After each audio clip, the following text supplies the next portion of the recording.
ओम शांति। आज का मुरली एसेंस है, सीप में है मोती जैसे, मुरली एसेंस है बिल्कुल वैसे।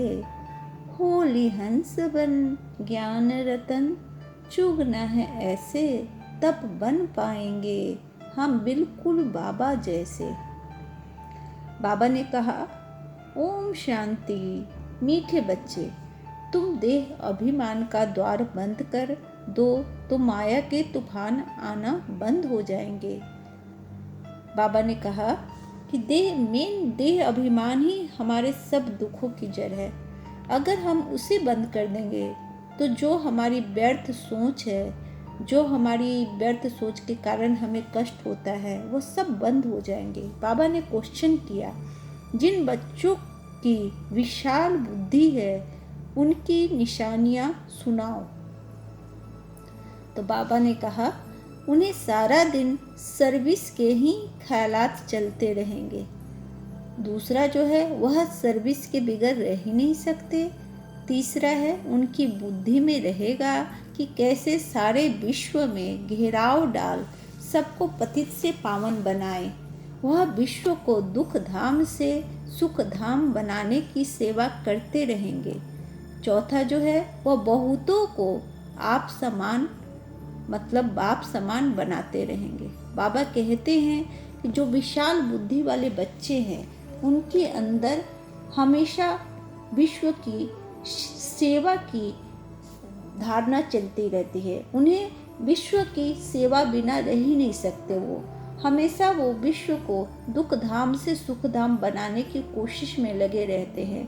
तो हमें भी क्या करना है, जितनी भी दुखी आत्माएं हैं कम से कम मनसा सेवा द्वारा सबको सुख पहुंचाना है। अभी जो कोविड का वक्त है, अगर हम मनसा सेवा से प्रकृति को शांत करने की कोशिश करेंगे, योग करेंगे, तो बहुत प्रभाव पड़ता है। तो हम सब बच्चों का यह फर्ज बनता है कि बैठ करके योग करें और बाबा से सकाश लेकर पूरी दुनिया को सकाश दे और शांति की वाइब्रेशन फैलाएं। ओम शांति।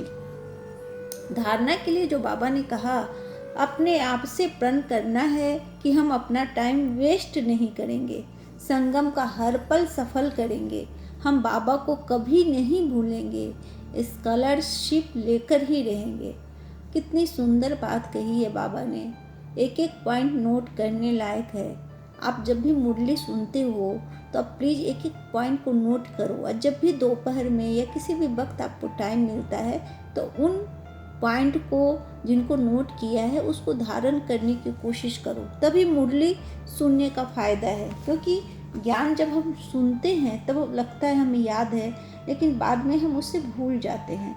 तो हमेशा पॉइंट को नोट करके उसे धारणा में लाना चाहिए। बाबा कहते हैं कि हमें एक पल भी वेस्ट नहीं करना है, क्योंकि यह संगम युग है जो दोबारा कभी नहीं आएगा, और इस संगम युग के माध्यम से ही हम स्वर्ग की राजाई लेंगे। तो हमें बाबा को कभी नहीं भूलना है। बाबा को हर पल हर क्षण अपने साथ लेना है और हर पल हर क्षण उनके साथ रहना है। जैसे बाबा पढ़ाते हैं ना, उनके हर ज्ञान को धारण करते हुए परीक्षा में स्कॉलरशिप लेनी है। परीक्षा में स्कॉलरशिप का मतलब होता है जब ज्ञान को धारण कर लेंगे और बाबा की याद की यात्रा में रहेंगे तो विश्व का कल्याण अच्छे से कर सकेंगे। पहले अपना कल्याण तब विश्व का कल्याण।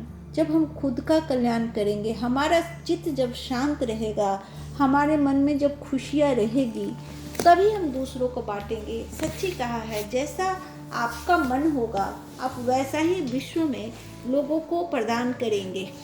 दूसरी जो धारणा बाबा ने कही है, सदा स्मृति में रहे कि अभी हमारी वानप्रस्थ अवस्था है, पाँव नरक तरफ, सिर स्वर्ग तरफ है।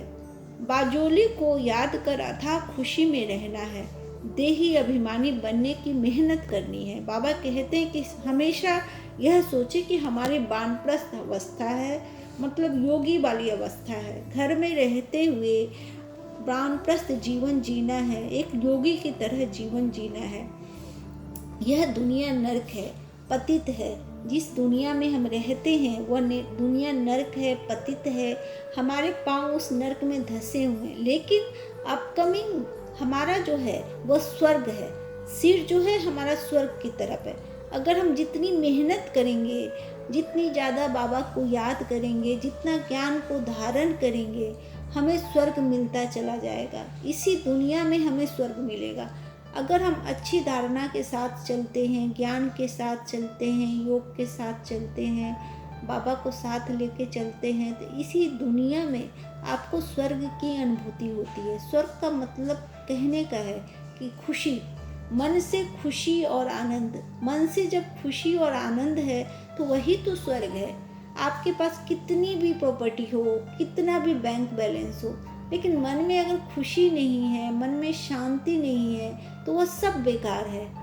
लेकिन आपके पास कुछ नहीं है, लेकिन मन में खुशी और शांति है, तो आप समझिए कि आपको स्वर्ग मिला हुआ है। तो इसी जन्म में हम स्वर्ग प्राप्त करते हैं बाबा की याद से, और साथ में ही 21 जन्मों की वर्षा भी लेते हैं, क्योंकि बाबा कहते हैं यह संगम युग है और इसके बाद सतयुग आने वाला है। अगर अभी अच्छा कर्म करेंगे तो आगे चल के सतयुग में राजा पद को प्राप्त करेंगे। बाबा बहुत अच्छी बात कहते हैं, माने अथाह खुशी में रहना है और देह अभिमानी बनने की मेहनत करना है, देही अभिमानी बनने की। क्योंकि ये बहुत मेहनत लगती है इसको करने में, क्योंकि हम बार बार देह भान में आ जाते हैं, बार बार हमें क्या होता है, गुस्सा आ जाता है। माने इस तरह की धारणाएं नहीं होनी चाहिए। मैं भी कोशिश करती हूँ, लेकिन मेरे साथ भी कभी कभी हो जाता है। तो स्थिति ये है कि जितना बाप की याद में रहेंगे, जितना बाबा की याद में रहेंगे, उतनी ही ज़्यादा आपके अंदर शांति आती चली जाएगी, खुशियाँ आती चली जाएगी। लेकिन मेहनत करनी पड़ेगी, बहुत मेहनत। बाबा कहते हैं कि बहुत काल की मेहनत से आप देही अभिमानी बनते हो। आज का जो वरदान है, अपनी पावरफुल वृत्ति द्वारा पतित वायुमंडल को परिवर्तन करने वाले मास्टर पतित पावनी भव।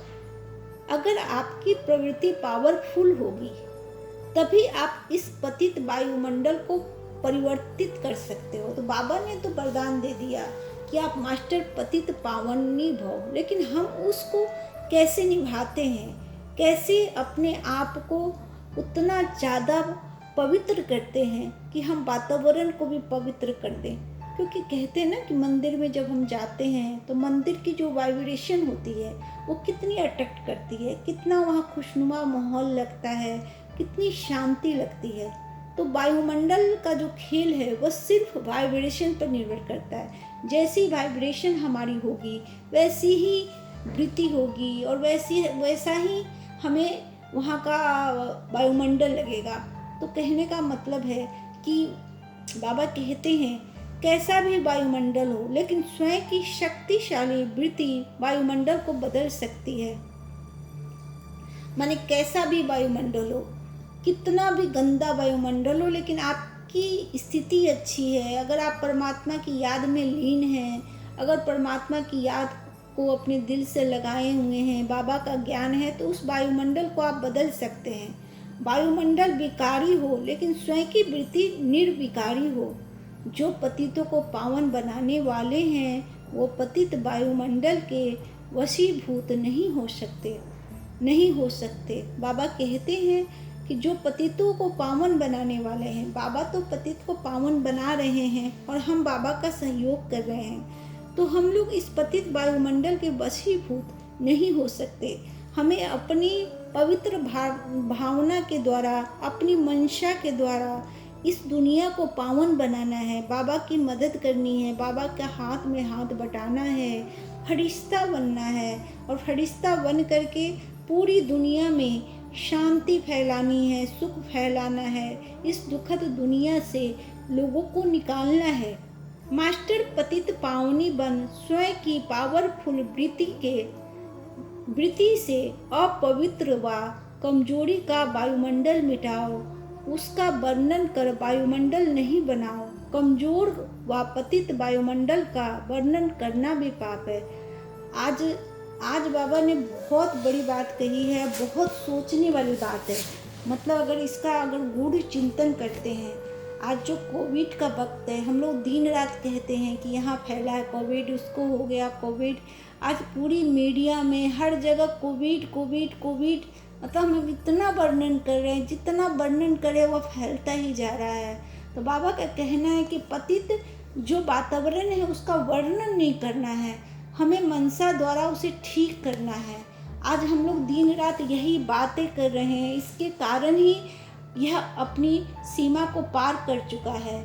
आज हमें प्रकृति को शाकाश देना है, प्रकृति को हेल्प करनी है, और यह जो बीमारी है इसे दूर करनी है। तो इसका वर्णन नहीं करना है, इसे शांति का संदेश भेजना है। बहुत अच्छा है कि सारे लोग मिल करके योग करें। योग अगर करते हैं वायुमंडल को शांत करने के लिए, तो उससे प्रकृति शांत होगी और यह बीमारी हमेशा के लिए हमसे दूर चली जाएगी। क्योंकि हम लोग इतना वर्णन करते हैं इस बीमारी का, अखबार से लेके हर व्हाट्सएप पे, और हर इंसान इसका वर्णन करता है, फ़ोन पे वर्णन करता है। ये बहुत गलत है, हमें वर्णन नहीं करना है, बल्कि इसे दूर करना है। दूर करने के लिए योग का बल चाहिए। योग का बल हमें तभी मिलेगा जब हम बाबा से अपना कनेक्शन जोड़ेंगे। मतलब बाबा कहते हैं अगर पतित वायुमंडल है, अगर हम उसका वर्णन करते हैं तो वो बहुत बड़ा पाप है। तो हम लोग सच्ची में पाप कर रहे हैं, बहुत बड़ा पाप कर रहे हैं। इस पाप से हमें बचना है। अभी जहाँ से मैं मुरली सुनती हूँ, आप लोग भी सुन सकते हैं, बहुत अच्छी मुरली बोलती हैं, उषा दीदी हैं। तो जूम के माध्यम से मैं उनका नंबर डाल दूँगी, आप पहले मेडिटेशन कोर्स करें, फिर मुरली सुना करें।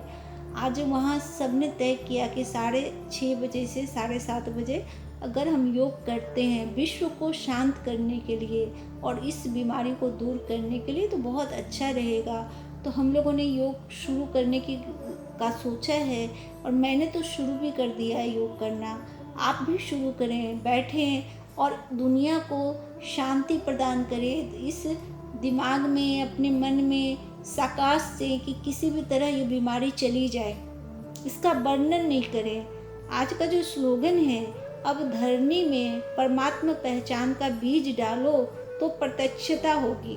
बाबा कहते हैं कि अब धरती पर परमात्मा आए हैं, इसको पहचान करानी है। भगवान तो आ चुके हैं ब्रह्मा बाबा के माध्यम से, लेकिन हमें उनकी पहचान करानी है। जन जन को बताना है कि शिव बाबा आए हैं इस धरा का कल्याण करने के लिए, पतितों को पावन बनाने के लिए।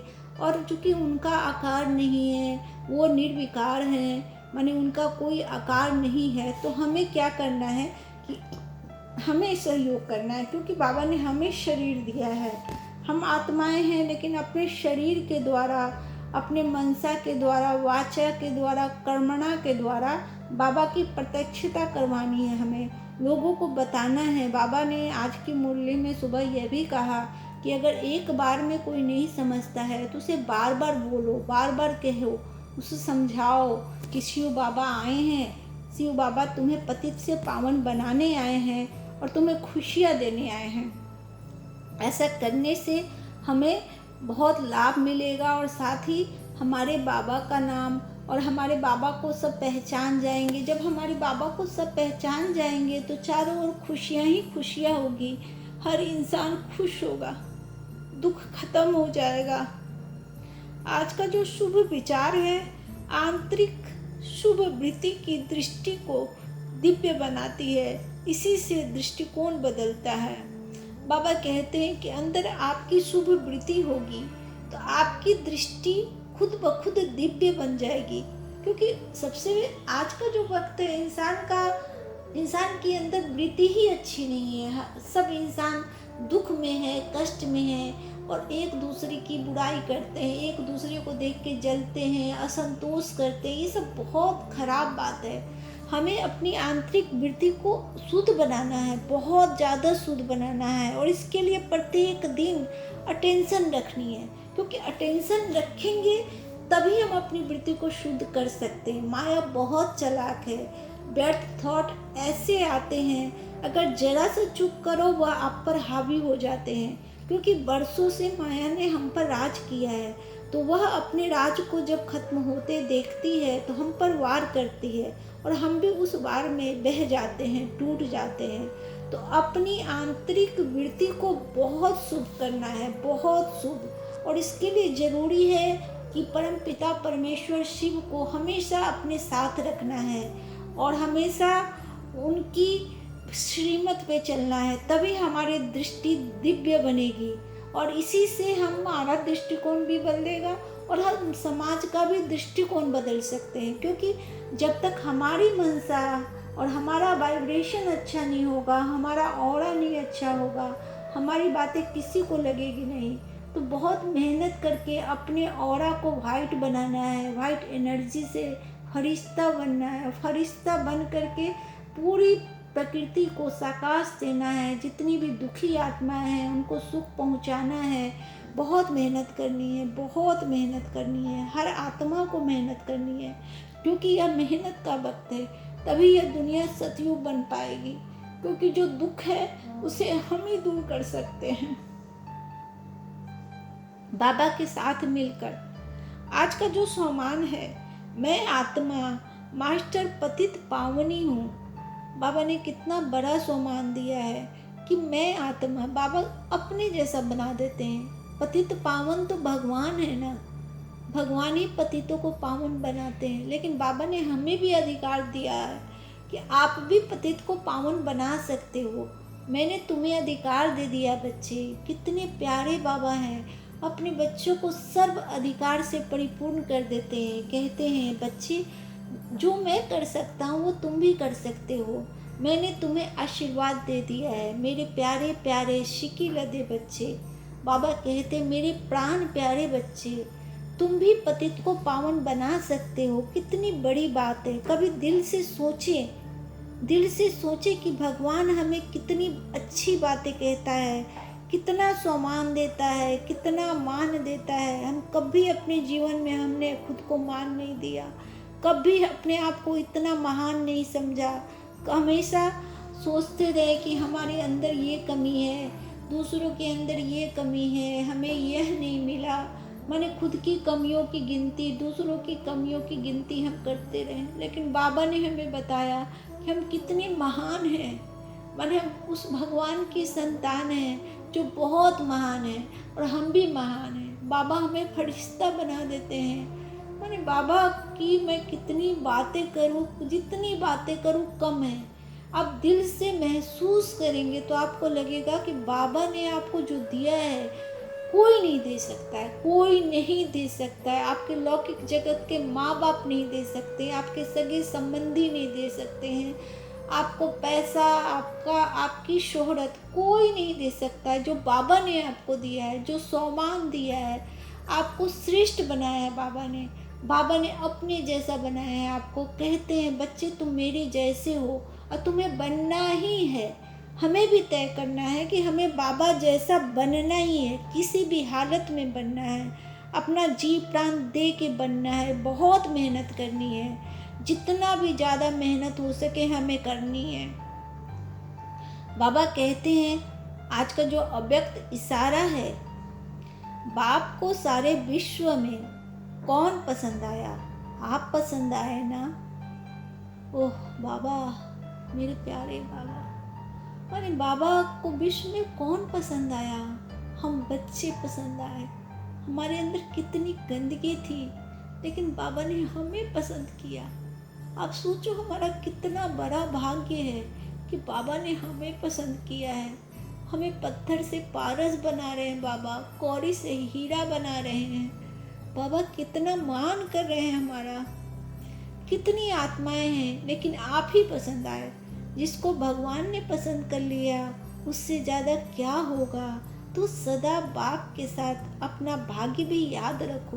भगवान और भाग्य माने हम क्यों, जब हम भूल जाते हैं अपने भाग्य को, भगवान को भूल जाते, तभी हम तकलीफ में आते हैं। ये सोचो कि हम कितने भाग्यशाली आत्माएं हैं जिसे भगवान ने पसंद किया है। माने हम भगवान की पसंद है। कितनी बड़ी बात है कि भगवान ने हमें पसंद किया है। इससे बड़ा सम्मान क्या हो सकता है? इससे बड़ा सुख क्या हो सकता है? कि आप भगवान की पसंद बन गए। जिस भगवान को पूरी दुनिया ढूंढ रही है, त्राहिमाम कर रही है, उसे आपने आपको पसंद किया है। तो सदा भगवान को और अपने भाग्य को याद रखो।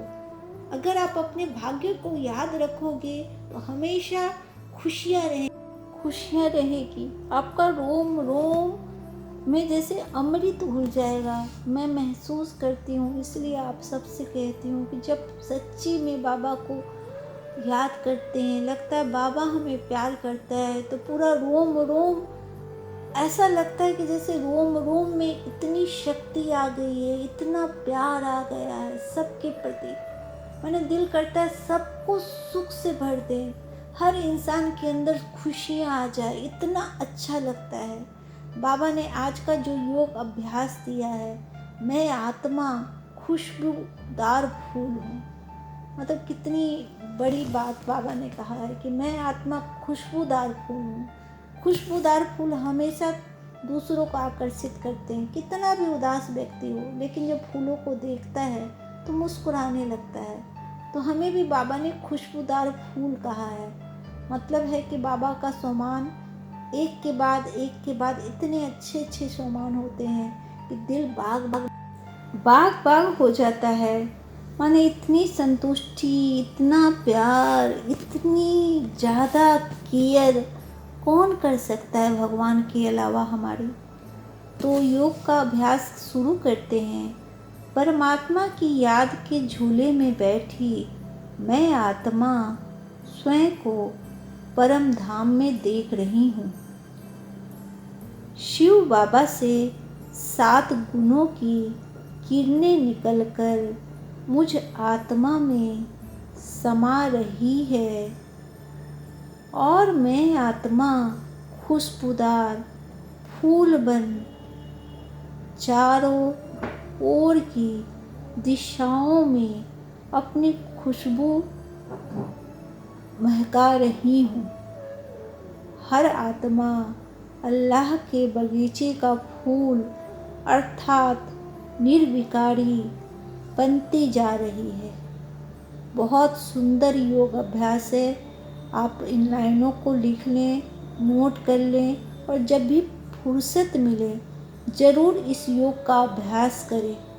आज का जो चिंतन है, मैं अल्लाह के बगीचे का फूल हूँ, इसलिए किसी को भी कांटा नहीं लगाना है, अर्थात दुख नहीं पहुँचाना है।